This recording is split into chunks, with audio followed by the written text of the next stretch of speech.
Praise the Lord. Revival voice TV programme చూస్తున్న మీ అందరికీ మా హృదయపూర్వక వందనాలు తెలియజేస్తున్నాం.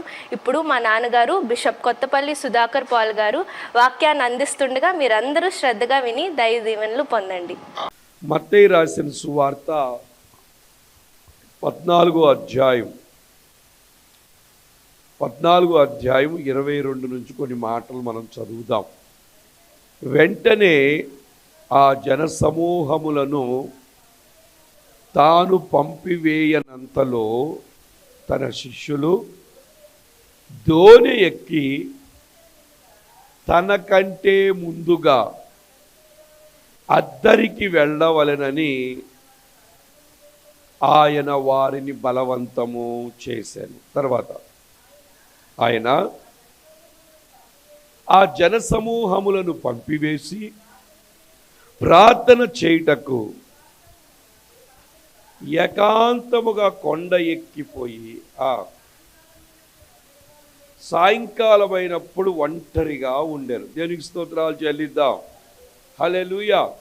ఈ వృత్తాంతంలో మనం చూస్తే యేసు ప్రభువారు అంట శిష్యుల్ని, మరి యేసు ప్రభువారు ఉన్నప్పుడు చాలామంది జన సమూహం ఆయన వెంబడిస్తూ ఉండేది. ఎందుకంటే యేసయ్య ఎన్నో అద్భుతాలు, ఆశ్చర్యకార్యాలు, సూచక్రియలు, 1 కాదు 2 కాదు. అబ్బా, నేను మళ్ళీ బైబిల్ చదువుతున్నాను, మత్తయి సువార్త చదువుతుంటే వచ్చిన వాళ్ళందరినీ బాగు చేసేస్తున్నాడు. వచ్చిన వాళ్ళందరినీ ఒక్కళ్ళని వదిలిపెట్టట్లా. ఆయనంట అసలు ఎవరిని తీసుకొస్తే వాళ్ళను బాగు చేయకుండా ఎవరిని కూడా ఆయన పంపించట్లేదు. వినండి వినండి, దేవునికి స్తోత్రాలు చెల్లిద్దాం. హల్లెలూయా హల్లెలూయా. అలాంటి సమయంలో ప్రభువారు ఏం చేశారో తెలుసా? జన సమూహాలను పంపివేసేనంతలోనే తన శిష్యులనంట దోణి ఎక్కి తనకంటే ముందుగా అద్దరికి వెళ్ళాలని ప్రభువారిని ఏం చేశారు? ప్రభువే చెప్పారు. ఏమని? మీరు అద్దరికి వెళ్ళండి, ఈ ఒడ్డు నుంచి ఆ ఒడ్డుకి మీరు వెళ్ళండి అని ప్రభువే చెప్పారు. వాళ్ళకి చెప్పి ఆయనే బలవంతం చేసి ఏం చేశారు? పంపించారు. పంపించిన తర్వాత ప్రభువారు వాళ్ళందరి జనసమూహాలు పంపించేసి ఆయన ఏం చేశాడు? ప్రార్థన చేయటకు ఏకాంతంగా కొండ ఎక్కిపోయి సాయంకాలం అయినప్పుడు ఒంటరిగా ఉన్నాడు. 24వ వచనం. అప్పటికి ఆ దోణి దరికి దూరముగా నుండగా గాలి ఎదురైనందున అలల వలన కొట్టబడుచుండెను. దేవుని స్తోత్రాలు చెల్లిద్దాం. ఈ ఓడను లేకపోతే ఈ యొక్క నావను లేకపోతే ఈ దోణెను అద్దరికి వెళ్ళమని చెప్పింది ఎవరు? చెప్పండి, ఎవరు చెప్పారు? వాళ్ళని బలవంతంగా అద్దరికి వెళ్ళండి, బోట్లో వెళ్ళండి, దోణిలో వెళ్ళండి అని పంపించింది ఎవరు? యేసయ్యనా? సరే, యేసయ్య చెప్పిన తర్వాత యేసయ్య చెప్పినట్లుగా శిష్యులు ఆ దోణిని పట్టుకొని వాళ్ళు వెళుతూ ఉండగా ఇంకా ఆ యొక్క ఒడ్డుకు రాకముందేనంట గాలి ఎదురైనందున అలల వలన కొట్టబడింది. దేవునికి స్తోత్రాలు చెల్లిద్దాం. ఒక విషయాన్ని వినండి, ఇక్కడ ఒక సత్యాన్ని నేర్చుకోవాలి. ఈ లోకంలో ప్రభువే మనల్ని ఎన్నుకున్నాడు. మనల్ని ఎవరు ఎన్నుకున్నారు? మనుషులు ఎన్నుకోలా. ప్రభువే తల్లి గర్భములో పిండంగా రూపించక ముందే ఆయన కన్నులు నిన్ను చూచి, ఈ బిడ్డ నాకు కావాలి, ఈ బిడ్డను నేను రక్షించుకుంటున్నాను, నా రక్తంతో బిడ్డను నేను కడుగుతున్నాను, నా రక్షణ నా బిడ్డలకు ఇస్తున్నానని ఈ రక్షణ అనే వరాన్ని దేవుడే మనకి ఇచ్చాడు. దేవునికి స్తోత్రాలు చెల్లిద్దాం. ఒక సత్యం ఏమిటంటే, ప్రభు అద్దరికి వెళ్ళమన్నారు అంటే అద్దరికి బలవంతం చేశారంటే ఇటు ప్రయాణం ప్రారంభింప చేసిన దేవుడు ఆ యొక్క దరికి చేర్చగలడా? చేర్చలేడా? చేర్చగలడు. ఈ ప్రయాణంలో జరిగిన విషయం ఏమిటంటే, వాళ్ళు అద్దరికి వెళ్ళే లోపలే మధ్యలో ఏమైపోయింది? ఆయన మాటకు లోబడి వాళ్ళు దోణి తీసుకొని ప్రయాణాన్ని ప్రారంభించినప్పుడు, ఆ దోణి తీసుకొని ప్రయాణం చేస్తూ ఉన్నప్పుడు వాళ్ళకి ఏం ఎదురయ్యింది? గాలి ఎదురైనందున ఆ దోణి ఏమైపోయింది? అలలతో కొట్టబడుతూ ఉంది. వినండి, ఎప్పుడైతే ప్రభు మాట మనం చేయడానికి ఇష్టపడ్డామో ఖచ్చితంగా గాలి అలలు ఖచ్చితంగా ప్రభు పని కోసం వెళుతున్న ప్రభు చేత బలవంతంగా చేయబడి ప్రయాణం ప్రారంభించిన దోణికి పోరాటాలు వస్తాయి. దేవునికి స్తోత్రాలు చెల్లిద్దాం. హల్లెలూయా. అసలు ఈ ప్రయాణం ప్రారంభింప చేసింది ఎవరు? యేసై చెప్తేనే కదా వీళ్ళు బయలుదేరింది. యేసై చెప్తేనే వీళ్ళు బయలుదేరితే ఆ ప్రయాణం సునాయాసంగా వెళ్ళాలి కదా. వెళ్ళిందా? చాలామంది అంటారు, ఏమండి ఒకప్పుడు మాకు ఎన్నో కష్టాలు నష్టాలు ఇరుకులు ఇబ్బందులు భయంకరుడు, ప్రభువుని నమ్ముకున్నాక ఇంకా కష్టాలు ఎక్కువైపోయినాయి అంటారు. ఒక ఆయన నా దగ్గరికి వచ్చి, ప్రభు దగ్గరికి వస్తేనే నాకు పని దొరకట్లా, ప్రభు దగ్గర రానప్పుడు పని బాగా వస్తుందండి. చూసారా సాతాను గాడు ఎంత దుష్టుడంటే, యేసయ్యని ఆ యొక్క యెరూషలేములోను దేవాలయం శిఖరం మీద నిలబెట్టి, నువ్వు నాకు మొక్కితే ఏమిస్తాను? పని ఇస్తాను, నేను నీకు అన్నీ ఇస్తా. దేవుని మందిరం వదిలిపెడితే పని దొరుకుతుంది. మందిరానికి వస్తే ఏమి రాకుండా చేస్తుంది? అల కొడుతుంది, గాలి కొడుతుంది. కానీ ఒక సత్యం ఏంటంటే, ఈ విశ్వాసపు ప్రయాణము, ఈ రక్షణ ప్రయాణాన్ని ప్రారంభింప చేసింది ఎవరు? మీరు చేశారా? కాదు కాదు కాదు. ప్రభువే ఈ రక్షణ ఆయన మనలో ప్రారంభింపచేశాడు. ఆయనే ఈ రక్షణ వరాన్ని. అందుకే బైబిల్లో ఉంది, ఇది మీ వల్ల కలిగినది కాదు, ఇది దేవుని వరమే. దేవునికి స్తోత్రాలు. కృపచేత మీరేమయ్యారు? రక్షణ. దేవుని అనుగ్రహము చేత మీరేమయ్యారు? రక్షణ. సరే అని చెప్పి ప్రయాణం ప్రారంభిస్తే, దేవుడు చెప్పిన ప్రయాణమే, దేవుడు చెప్తేనే వెళ్ళారు. కానీ పాపం దరికి చేరే లోపలే అలలు గాలి ప్రారంభించబడింది. ఆ సముద్రం మీద చూడండి, ఆ అలలు ఎదురైనందున అలల వల్ల కొట్టబడుతుందంట. అలల వల్ల ఏమవుతుంది? ఆ దోణిలో ఉన్న మనుషుల్ని అలలు కొట్టడం ప్రారంభించింది, గాలి విసరడం ప్రారంభించింది. ప్రయాణం ముందుకు సాగటలేదు, దరికెళ్ళే పరిస్థితి లేదు. దేవునికి స్తోత్రాలు చెల్లిద్దాం. రాత్రి 4వ జామున ఆయన సముద్రం మీద నడుచుచూ వారి యొద్దకు వచ్చాను. దేవునికి స్తోత్రాలు చెల్లిద్దాం. చూడండి, ఈ ప్రయాణాన్ని ప్రారంభింపచేసింది ఎవరు? యేసయ్య. అద్దరికి వెళ్ళాలని చెప్పింది ఎవరు? కాబట్టి వాళ్ళు ప్రయాణాల ఆటంకాలు వస్తే ఆటంకాలు తప్పించడానికి వచ్చింది ఎవరు? కాబట్టి సత్యం బుర్రకెక్కించుకోండి. ఒకవేళ ప్రభువుని నమ్ముకుని దేవుని సందులో సాగుతుంటే అనేక శోధనలు, ఇరుకులు, ఇబ్బందులు వస్తాయి. గాలి నిన్ను కొట్టుద్ది, అలలు నిన్ను కొడతాయి. ఈ సముద్ర ప్రయాణంలో, ఈ లోక యాత్రలో పోరాటం లేని బ్రతుకు లేదు. దేవునికి స్తోత్రాలు చెల్లిద్దాం. పోరాటాలు లేకపోతే అది దేవుని ప్రయాణం కాదు. దేవునికి స్తోత్రాలు చెల్లిద్దాం. దేవుని ప్రయాణం అయితే పోరాటం ఉండి తీరాలి. చిన్నప్పుడు పిల్లలకి టీకాలు వేసేవాళ్ళు, వ్యాక్సిన్, కలరా టీకా, పోలియో టీకా. టీకా వేసి నాకు జ్వరం వస్తే డాక్టర్ ఏమనేవాడు తెలుసా? టీకా పనిచేసింది అనేవాడు. దేవునికి స్తోత్రం. అవునా కాదు? వింతగా చూస్తున్నారా ఇంకా అంటే విన్నారా మాట? టీకా పనిచేస్తే ఏమనేవాళ్ళు? అంటే పోరాటం వస్తే దేవుడు ఏమంటున్నాడు తెలుసా? నువ్వు సరైన దారిలో ఉన్నావు, నా దారిలో ఉన్నావు కాబట్టే ఆ అల నీ మీదకు వచ్చింది, నా దారిలో ఉన్నావు కాబట్టే ఆ కెరటం నిన్ను కొట్టింది, నా దారిలో ఉన్నావు కాబట్టే ఈ గాలి నీ మీద వీస్తుంది. ఎందుకంటే నిన్ను అద్దరికి చేరనివ్వకుండా, అద్దరికి చేరితే ఎవరికి మహిమ వస్తుంది? అద్దరికి చేరకుండా చేస్తే ఎవరికి మహిమ వస్తుంది? కాబట్టి సాతానుగాడు ఎప్పుడు కూడా నిన్ను అద్దరికి వెళ్ళనివ్వకుండా ప్రయత్నం చేస్తూ ఉంటాడు. ఈ రోజు ఒక గొప్ప సత్యం ఏంటో తెలుసా? సాతానుగాడు దేవుడు చెప్పిన మాట విన్నాడు, యేసయ్య వీళ్ళని బలవంతం చేశాడు, అద్దరికి వెళ్ళమని చెప్పాడు. కాబట్టి నేను వెళ్ళనివ్వను ఆడు అనుకున్నాడు. అనుకుని గాలి పుట్టించాడు, అలలతో కొట్టించాడు. కానీ ఇంకో సత్యం వాడికి తెలియంది ఏంటో తెలుసా? వాళ్ళు రక్షించటానికి యేసయ్య వస్తాడన్న సంగతి ఆడికి తెలియలేదు. ఈరోజు నీ బుర్ర కూడా ఎక్కాలి.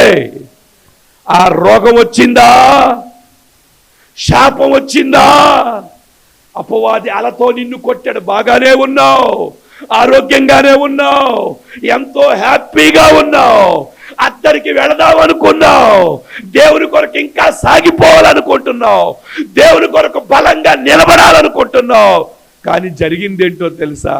ఒక కెరటం వచ్చి నిన్ను కుంటిదాన్నో లేకపోతే గుడ్డిదాన్నో లేకపోతే ఆ కాళ్ళల్లో గుజ్జు పీకేసో పైకి వెళ్ళలేకుండా నిన్ను ఆపిందేమో మందిరానికి వెళ్ళకుండా. కానీ ఒక సత్యం నువ్వు గుర్తుపెట్టుకోవాలి, ఆ రోగం కనబడగానే అలతో కొట్టబడిన గాలితో నెట్టబడిన ఆ యొక్క వ్యాధి కానీ శాపం కానీ సమస్య కనబడగానే నువ్వు అర్థం చేసుకోవాల్సింది ఏంటో తెలుసా? ఈ సమస్యలో నా ప్రభు రాబోతున్నాడు, నన్ను రక్షించడానికి రాబోతున్నాడు, నన్ను తప్పించడానికి నా ప్రభు వస్తాడు. వీళ్ళు ఈ అలల చేత కొట్టబడుతూ ఉంటే రాత్రి 4వ జామున ఆయన సముద్రం మీద, అలల మీద, గాలి మధ్యలో సముద్రం మీద నడుచుకుంటూ వాళ్ళ యొద్ద. గాలి అలలు మనల్ని కొట్టగలుగుతాయి కానీ ప్రభును కొట్టలేవు. అవి ప్రభు కాలి కిందే ఉన్నాయి. అంటే దాని అర్థం ఏంటో తెలుసా? ఆ రోజు ప్రభు ఆ యొక్క సముద్రం మీద నడుచుకుంటా వచ్చాడు. ఈరోజు ఆ ప్రభు నీలో ఉన్నాడు కాబట్టి నువ్వే గాలి మీద నడుస్తావు, నువ్వే కెరటం మీద నడుస్తావు, రోగం మీద నడుస్తావు, శాపం మీద నడుస్తావు. దరిద్రత కాళ్ళ కింద ఉంటుంది, అంతేగాని దరిద్రత నెత్తి మీద ఉండదు, ఈ ఇంట్లో ఉండదు, నీ కాళ్ళ కింద కాళ్ళ పట్టాలాగా ఉంటుంది. దేవునికి స్తోత్రాలు, హల్లెలూయా. ప్రభు వారు దేని మీద నడిచొచ్చారు చెప్పండి? దేని మీద నడిచొచ్చారు? ఎవరు దేని మీద నడిచొచ్చారు? ఆ సముద్రంలో ఏం పుట్టింది? గాలి పుట్టింది. అలల చేత దేన్ని కొడుతుంది? శిష్యులు ఉన్న దేవుని పని చేస్తున్న దోణిని ఏం చేస్తుంది? కొడుతుంది. ఎక్కడికి? అద్దరికి వెళ్ళనివ్వకుండా, విజయము రాకుండా.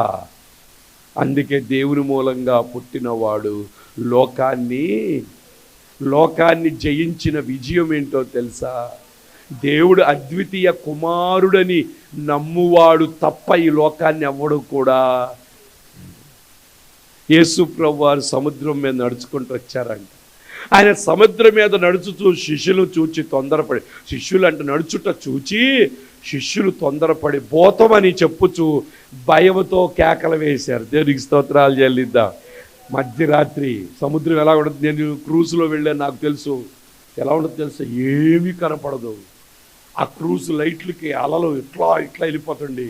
అంత అగాధ సముద్రంలో ఒక్క షిప్ వెళ్తూ ఉంటుంది. లైట్లు కనపడుతుంటే చేపలు ఎగురుతూ ఉంటాయి. అసలు మామూలుగా కాదు. ఏదన్నా జరిగితే రక్షించే నాదుడు ఎవడ కూడా లేడు. దేవునికి స్తోత్రాలు చెల్లిద్దాం. అలాంటి సమయంలో నీళ్ల మీద ఎవరు నడిచొస్తే ఎట్లుంటుంది అంటారు? అసలు ఆళ్ళొద్దులేండి. మనం ఇంట్లో కూర్చున్న ఎవడన్నా లైట్లు అన్నీ పోయిందా తెల్ల బట్టలు వేసుకుని రోడ్డు మీద నడిచొస్తే ఎవడన్నా బయటకు వస్తాడా? అరే తలుపేసాడు ఏ సైడ్ ఏదో తెల్లగా నడుస్తుంది బయట అంటారు. మీరు పడుకున్న తర్వాత అటో కిటికీ మీద 2 దెబ్బలు, ఇటో కిటికీ మీద 2 దెబ్బలు కొడితే దుప్పటి గట్టిగా వాళ్ళు అనుకుంటారు దుప్పటి ముసుకేస్తాడు ఏం చేయలేడు అనుకుంటారు. ఎంత అజ్ఞానమో తెలుసా? మీరు భద్రంగా ఉన్నారు, నాకేం బాధలేదు అనుకుంటారు. కాదు కాదు కాదు. అలాంటిది సముద్రం మీద నడిచిరాగానే శిష్యులు పాపం భూతం అని చెప్పు భయము చేత కేకలు వేశారు. అంతే. వెంటనే ప్రభు ఏం చెప్పాడు తెలుసు? 27 యేసు ధైర్యం తెచ్చుకోండి. ఏం చెప్పాడు చెప్పండి? ఏం చెప్పాడు? ధైర్యం తెచ్చుకో, నేనే, భయపడు. ఈరోజు అదే మాట చెప్తున్నాడు. అదే మాట, ధైర్యం తెచ్చుకో, నేను వస్తున్నాగా నువ్వు ఎందుకు భయపడుతున్నావు? ఆ వ్యాధి వచ్చిందా, రిపోర్ట్ వచ్చిందా, భయపడమాక, నేను వస్తున్నా. సముద్రం మీద నడిచొచ్చాను నేను. ఆ రోగం మీద నడిచిన వాడిని నేను. రోగాన్ని కాళ్ళ కింద చితక్కొట్టాను, రోగ బలాన్ని నిర్మూలన చేశాను. రోగం మీద నడిచొచ్చేవాడిని నేను. భయపడమాక, నేనే, ధైర్యంగా ఉండను ప్రభు. దేనికి స్తోత్రాలు చెల్లిద్దాం. హల్లెలూయా, హల్లెలూయా. చాలాసార్లు మనం భయపడిపోతూ ఉంటాం. భయం మనల్ని ప్యారలైజ్ చేసేస్తుంది. భయం మనల్ని పక్షవాతంలో తీసుకెళ్ళిపోద్ది. ఎలాంటి గంభీర పరిస్థితిలో కూడా ఒకటే సత్యం గుర్తుపెట్టుకోండి. ఈ విశ్వాసపు యాత్రలో సముద్రం లోకానికి సాదృశ్యం. ఈ లోకంలో ప్రభుతో పాటు మనం నడుస్తూ ఉన్నాం. ఈ ప్రభు అప్పచెప్పిన పని చేస్తూ ఉన్నాం. ఒక్కోసారి అలలు మన యొక్క విశ్వాసం మీద కొడతా ఉంటాయి, మన భక్తి మీద కొడతా ఉంటాయి, ఒక్కోసారి కెరటాలు కొడతా ఉంటాయి. ఎన్ని కొట్టినా, ఎన్ని పరిస్థితులు వచ్చినా ఒక సత్యాన్ని బ్రెయిన్లో గుర్తుపెట్టుకోండి. ప్రతి పరిస్థితుల్లో నేనున్నా, నా ప్రభు పరిస్థితుల మీద నడుచుకుంటూ వస్తాడు. నన్ను తప్పించడానికి ఎవరు రాకపోయినా నా ప్రభు వస్తాడు. దేవునికి స్తోత్రాలు చెల్లిద్దాం. నన్ను లేవనెత్తడానికి నా ప్రభు వస్తాడు. వచ్చి ఆయన చెప్తాడు, ధైర్యంగా ఉండు, నేనే, భయపడొద్దు. దేవునికి స్తోత్రాలు చెల్లిద్దాం. హల్లెలూయా. కాబట్టి ఏదైనా గుర్తుపెట్టుకోండి, నమ్మండి. అక్కడ ప్రభు వచ్చాడంటే మిమ్ములు కూడా ప్రభు వస్తాడు. ఖచ్చితంగా ప్రభు వస్తాడు, ఖచ్చితంగా వస్తాడు. ప్రభు మీకు సహాయం చేయడానికి వస్తాడు. ఆయన సహాయం మనకు చాలా మంచిది. తర్వాత చూడండి ఏమైందో. వెంటనే ధైర్యం తెచ్చుకోండి, నేనే, భయపడకుమని వారితో చెప్పగా, వెంటనే పేతురు ఏం చేశాడు తెలుసా? ప్రభువా, నీవే అయితే నీళ్ల మీద నడిచి నీ యొద్దకు వచ్చుటకు నాకు సెలవిమ్మని ఆయనతో అడగగానే ప్రభు ఏమన్నాడు తెలుసా? ఆయన రమ్మనగానే పేతురు దోణి దిగి యేసు నొద్దకు వెళ్ళుటకు నీళ్ల మీద నడిచెను గాని. దేవునికి స్తోత్రాలు చెల్లిద్దా. చూసారా, ప్రభు మాట విని నీళ్ల మీద అడుగు పెట్టగాని మునిగాడా? ప్రభు మాట వింటే నువ్వు మునగో. మనుషులు మాటలు నిన్ను ముంచేస్తాయి, మనుషులు మాటలు నిన్ను చంపేస్తాయి, మనుషులు మాటలు నిన్ను పరిగెత్తిస్తాయి. మనుషులు మాటలు వినకూడదు. యేసయ్య నడవటమే కాదు, యేసయ్య మాట విన్న పేతురు యేసయ్య లాగానే నీళ్ల మీద నడిచాడు. దేవునికి స్తోత్రాలు చెల్లిద్దాం. కాబట్టి ప్రభు మాట వింటే మనం ఏమవుతాం తెలుసా? మునగో. ప్రభు మాట వింటే ఖచ్చితంగా సమస్య మీద మనకు జయము, సమస్య మీద మనకు విజయము, సమస్య మీద ఖచ్చితంగా జయమే. ప్రభు మాట ఏం చెప్తుందో తెలుసా? నేను పొందిన గాయములు చేత, దెబ్బలు చేత మీకేం కలుగుతుంది? నేను 100% చెప్తున్నాను. పేతురు నమ్మి అడుగు పెడితే సముద్రంలో మునగల, లోకంలో మునగల, అల ముంచల, గాలి ముంచల. ప్రభు మాట నమ్మి నీవు పొందిన దెబ్బల చేత నాకు స్వస్థత కలిగింది అని నువ్వు నమ్మితే ఆ రోగం నిన్ను ముంచదు, ఆ రోగం నిన్ను ముంచదు, ఆ రోగం నిన్ను పాడు చెయ్యదు, ఆ సమస్య నిన్ను ఆక్రమించదు. సమస్యనే నువ్వు ఆక్రమిస్తావు, సమస్య మీదే నువ్వు నిలబడతావు, రోగం మీదే నువ్వు నిలబడతావు. పేతురు యేసయ్యలాగా ఆ గాలి మధ్య, ఆ కెరటాల మధ్య, ఆ అలల మధ్య యేసయ్య నడిచినట్లుగా పేతురు కూడా ప్రభు మాట చేత నడిచాడు. దేవునికి స్తోత్రాలు చెల్లిద్దాం. కాబట్టి ఎవరి మాట నమ్మాలి మనం? చెప్పండి, ఎవరి మాట నమ్మాలి? కొంతమంది జ్యోతిష్కుల మాట నమ్ముతారు, కొంతమంది చిలక మాట నమ్ముతారు, కొంతమంది తంబురేదో ఒక గుమ్మడికాయను పెట్టుకుని టింగ్ టింగ్ అనుకుని తిరిగి వాళ్ళ మాట నమ్ముతున్నారు, ఎవరో చెప్పిన మాట నమ్ముతున్నారు. కానీ ప్రభు మాట నమ్మటానికి మనసు లేకుండా చాలామంది బ్రతుకుతున్నారు. ప్రభు మాట నమ్మి చూడు, నీ బ్రతుకు ఎలాగుంటుందో నువ్వు చూద్ది. కానీ దేవునికి స్తోత్రాలు చెల్లిద్దాం. నా ప్రభువుని అదే గాలి వాతావరణం కలిగి భయంకరమైన యూదురు గాలిలో, భయంకరమైన కెరటాల మధ్యరాత్రిలో 4 జాములో ఆయన నడుచుకుంటా వాళ్ళ శిష్యులను ఆయన హస్తాలతో రక్షించుకొని, ఆయన రక్తంతో కొనుక్కొని, వాళ్ళని శిష్యులుగా ఏర్పాటు చేసుకొని, చెదిరిపోయినప్పటికీ సమకూర్చి వాళ్ళకి 3.5 సంవత్సరాలు ట్రైనింగ్ ఇచ్చి ఆ శిష్యులు పోగొట్టుకోవడానికి ఇష్టం లేక, అయ్యో వాళ్ళు సముద్రంలో నేను చెప్పిన పని చేస్తూ ఉన్నారు, నేను చెప్పిన పని చేస్తూ ఉంటే వాళ్ళకి ఆటంకం ఎదురైంది, వాళ్ళని దరికి చేరనివ్వకుండా, విజయానికి చేరనివ్వకుండా, గమ్యస్థానానికి చేరనివ్వకుండా అపవాది ఆపింది.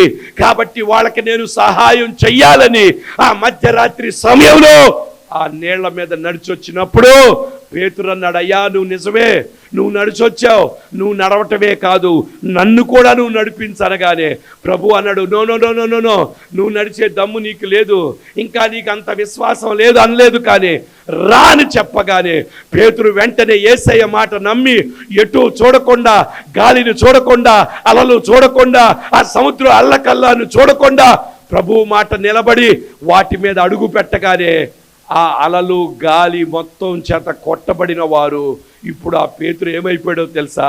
దాని మీద నడవడం ప్రారంభించాడు. దేవునికి స్తోత్రాలు చెల్లిద్దాం. అంటే ప్రభు మాట నువ్వు నమ్మితే సమస్య మీద నడుస్తావు, సమస్య నిన్ను అధిగమించదు. నువ్వే ఆ రోగాన్ని, ఆ శాపాన్ని, ఆ దరిద్రతను, ఆ అవమానాన్ని, ఆ కష్టాన్ని, నీకున్న మనసులో ఉన్న వేదన్ని అధిగమిస్తావు. దేవునికి స్తోత్రాలు చెల్లిద్దాం. నమ్మిన వాళ్ళు దేవునికి స్తోత్రాలు చెప్పండి. పోరాటం లేనిదే అద్దరికి నువ్వు వెళ్ళలేవు. దేవునికి స్తోత్రాలు చెల్లిద్దాం. పోరాటం లేకుండా ఈ యొక్క క్రైస్తవ జీవితంలో విజయము లేదు. కాబట్టి పోరాటాలు వస్తాయి, పోరాటాలు వస్తాయి 100% వస్తాయి. కానీ ఎన్ని పోరాటాలు వచ్చినా పోరాటాల మీద నడుచుకుని వచ్చే యేసయ్య మనతో ఉన్నాడు. దేవునికి స్తోత్రాలు చేయలేదు. ప్రతి పోరాటం మీద జయం నాది అన్న వాళ్ళు దేవునికి స్తోత్రాలు చెప్పారు. ఇప్పుడు నేను వెళ్తున్న పోరాటంలో జయం నాది అన్న వాళ్ళు దేవునికి స్తోత్రాలు చెప్పారు. జయం నా శక్తిని బట్టి కాదు, నా భక్తిని బట్టి కాదు, నా యేసయ్య నా దగ్గరికి వచ్చాడు, ఆయన నన్ను నడిపిస్తాడు అన్న వాళ్ళు దేవునికి స్తోత్రాలు చెప్పండి. అందుకనే పాడుతాం, నడిపిస్తాడు నా దేవుడు, శ్రమలోనైనా నన్ను విడు. పేతురు నడిపించింది ఎవరు? పేతురు నడిపించిన దేవుడు నిన్ను నడిపిస్తాడా లేదా? నడిపిస్తాను. దేవునికి స్తోత్రాలు చెప్పండి. ఈ నెలలో నేను చక్కగా నడుస్తానన్న వాళ్ళు దేవునికి స్తోత్రాలు చెప్పండి. ఆర్థికంగా బాగా చక్కగా నడుస్తాను, దేవునికి స్తోత్రాలు చెప్పండి. రోగాల్లో కూడా చక్కగా నడుస్తాను, దేవునికి స్తోత్రాలు చెప్పండి. ఏ సమస్య వచ్చినా నేను నడవటమే అన్న వాళ్ళు దేవునికి స్తోత్రాలు చెప్పండి. ఎర్ర సముద్రం వచ్చినా నేను నడుస్తానన్న వాళ్ళు దేవునికి స్తోత్రాలు చెప్పండి. యోర్దాను 2 పాయల మధ్య నడుస్తానన్న వాళ్ళు చెప్పండి. అగ్ని గుండంలో నడుస్తానన్న వాళ్ళు దేవునికి స్తోత్రం. ఆడాంధకారపు లోయలలో సంచరించిన నేను భయపడ్డాను వాళ్ళు దేవునికి స్తోత్రాలు చెప్పండి. హల్లెలూయా. ఆయన రమ్మనగానంటే పేతురు దోనిది అంటే అసలు దిగటానికి దమ్ము ఉండాలో వద్దంటారా? పడవలో వెళ్తున్నారు, యేసయ్య రమ్మన్నాడు, దిగిపోతారా? దిగిపోతారా? దేవునికి స్తోత్రాలు చెల్లిద్దాం. యేసయ్య మందిరాన్ని రమ్మంటే రాకుండా కూర్చున్నారు చాలామంది. ఎక్కడ విన్నారు? మాట వినాలి. ప్రభు ఏది చెప్పితే అది చేయాలి. నచ్చితే రావటం, నచ్చకపోతే ఎగ్గొట్టి ఇంట్లో పడుకోవటం. ఏం నువ్వు మాట వినేది? దేవుడు ఏమన్నాడు తెలుసా? నీ బలులొద్దు, నీ పొట్టెళ్ళు గిట్టెళ్ళు నాకొద్దు, మాట వినటం శ్రేష్టం. దేవుని మాట నువ్వు ఉంటే ఇంటి బయట పడేసిన రాతి బాణలోంచి ద్రాక్షరసం తెప్పించినట్లుగా, ఒకవేళ బంధువులందరూ నువ్వు ఎందుకు పనికిరావనొచ్చు, ఆ పనికిరాని ఆ రాతి బానే ఆ పెళ్లి మొత్తాన్ని సంతోషపెట్టినట్లుగా నువ్వు నీ కుటుంబాల, నీ బిడలకి, నీ వంశానికి సంతోషకరంగా మారిపోతావు. ఆ మాట నాది అన్న వాళ్ళు దేవునికి స్తోత్రాలు చెప్పాలి. హల్లెలూయా, హల్లెలూయా. మాట అసలు దిగటం పేతురు నిజంగా ఆయన ధైర్యానికి మెచ్చుకోవాలి. పైన ధైర్యం తెచ్చుకోమని ధైర్యం తెచ్చేసుకున్నాడు. పైన ఏమన్నాడు దేవుడు? నేనే, భయపడొద్దు.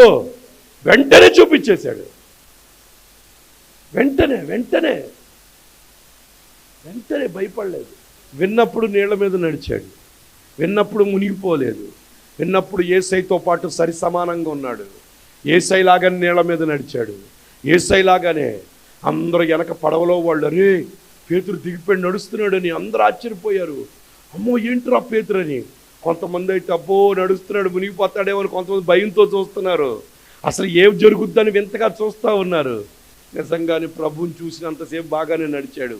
తర్వాత ఏం జరిగిందో చూడండి. పేతురు ధోని దిగి యేసునొద్దకు వెళ్ళుటకు నీళ్ల మీద నడిచాను. కానీ 30వ వచనం, గాలిని చూచి భయపడి, చూసారా, రోగాన్ని చూచి, సమస్యను చూచి, రెండోది భయపడి మునిగుడు. భయం నిన్ను ముంచేస్తుంది. గాలిని చూడగానే యేసై చూచినంతసేపే నడిచాడు బాగానే. ఎప్పుడైతే గాలిని చూచాడో, ఆ ఈదురు గాలిని, ఆ అలలు చూచాడు, యేసై ఉండండి అబ్బా, చాలా మంచి మాట. యేసయ్య మీద నుంచి దృష్టి మళ్ళిందా, మునిగాడే. దేవునికి స్తోత్రాలు చెల్లిద్దాం. నువ్వు సమస్యలో ఉన్న నీ గురి ఎవరి మీద ఉండాలి? కూర్చున్న నుంచి నా యేసై బాగు చేస్తాడు, నా యేసై నాకు సహాయం చేస్తాడు. పాస్టర్ గారు మీరు చూస్తూ ఉండండి, నా యేసై చేస్తాడో లేదో. నా యేసైకి అసాధ్యమైంది ఏది కూడా నా యేసై చేసి చూపిస్తాడు. చూడండి, ఇప్పటి వరకు చేయని వ్యాపారం నా దేవుడు చేయిస్తాడు, నా యేసై చేయిస్తాడు. ఒకవేళ అందరూ అనొచ్చు, ఒకవేళ లిల్లీ సిస్టర్ మాట చెప్తుంటే వాళ్ళ కుమారుడు అనొచ్చు, మమ్మీ ఏంటి మమ్మీ డాడీ వెళ్ళిపోయి నాకు వింత వింతగా మాట్లాడుతున్నావు, ఏంటి మమ్మీ ఇలా మాట్లాడు, మన దగ్గర డబ్బులు ఉన్నాయా? అరే నేను డబ్బుల వైపు చూడట్లా, యేసై వైపు చూస్తున్నాను. ఇంతకాలం యేసై వైపు చూసి ప్రతి సీజన్ నడిపించాను, కానీ ఈ సంవత్సరం దేవుడు ఉన్నతంగా ఇంకా చేయబోతున్నాడు. ఈ సంవత్సరం ఇంకా అద్భుతంగా నడిపించబోతున్నాడు. ప్రభు ఎక్కడి నుంచి చేస్తాడో నాకు తెలియదు. ఇన్ని సంవత్సరాలు నడిపించిన దేవుడు ఈ సంవత్సరం కూడా ఈ గాలి మీద నడిపిస్తాడు, ఈ అలల మీద నడిపిస్తాడు. ఎందుకంటే నా యేసయ్య గాలి సముద్రాల మీద నడిచిన దేవుడు. ఆయన్ని పట్టుకున్నాను కాబట్టి ప్రతి సమస్య మీద నడవటమే నా పని. సమస్య నా కాళ్ళ కిందే ఉంది, కానీ సమస్య మీద నేను లేను. దేవునికి స్తోత్రం. సమస్య నా మీద లేదు, నేను సమస్య మీదే ఉన్నాను, రోగం మీదే ఉన్నాను, దరిద్రత మీదే ఉన్నాను, నాకున్న ఇబ్బంది మీదే ఉన్నాను. కానీ ఆ దరిద్రత నా నెత్తి మీద లేదు. దరిద్రత చెప్పినట్టుగా నేను విన్నాను. ఆ కర్స్ నాకు లేదు, ఆ శాపం నాకు లేదు. నేను దేవుని బిడ్డను, నేను రాజ్య కుమార్తెను, నా ప్రభు నాతో ఉన్నాడు. దేవునికి స్తోత్రాలు చెల్లిద్దాం. హల్లెలూయా. ఎప్పుడైతే ప్రభువుని చూడలేదో ఏమైపోయాడు? మునిగిపోవడం ప్రారంభించాడు. మునిగిపోయేటప్పుడు ఆయన చేసిన మంచి పని ఏంటో తెలుసా? అది నేర్చుకోండి. మీరు కూడా ఒకవేళ మునిగిపోతూ ఉంటే, ఇబ్బందులతో బాధపడుతూ ఉంటే, రోగంతో బాధపడుతూ ఉంటే, ఒకవేళ సమస్యలతో బాధపడుతూ ఉంటే, పిల్లలతో బాధపడుతూ ఉంటే, భర్తతో బాధపడిపోయి మునిగిపోయి అయ్యో నా బతికేంట్రా బాబని నువ్వు అనుకుంటూ ఉంటే, గాలిని చూచి భయపడి మునిగిపోకు సాగా ప్రభువా ఎవరిని పిలిచాడు? భర్తమ ఎవరిని పిలిచాడు? ఇప్పుడు పేతురు ఎవరిని పిలుస్తున్నాడు? ప్రభువా నిన్ను చూచినప్పుడు బాగానే ఉన్నాను, నా గురి తప్పింది. నిన్ను చూడటం మానేసిన కాడి నుంచి ఏమైపోయానో తెలుసా? నేను మునిగిపోవటం. అందుకే నేను చెప్తాను, ప్రభు మందిరానికి రాకపోతే నువ్వు మునిగిపోతావు 100%.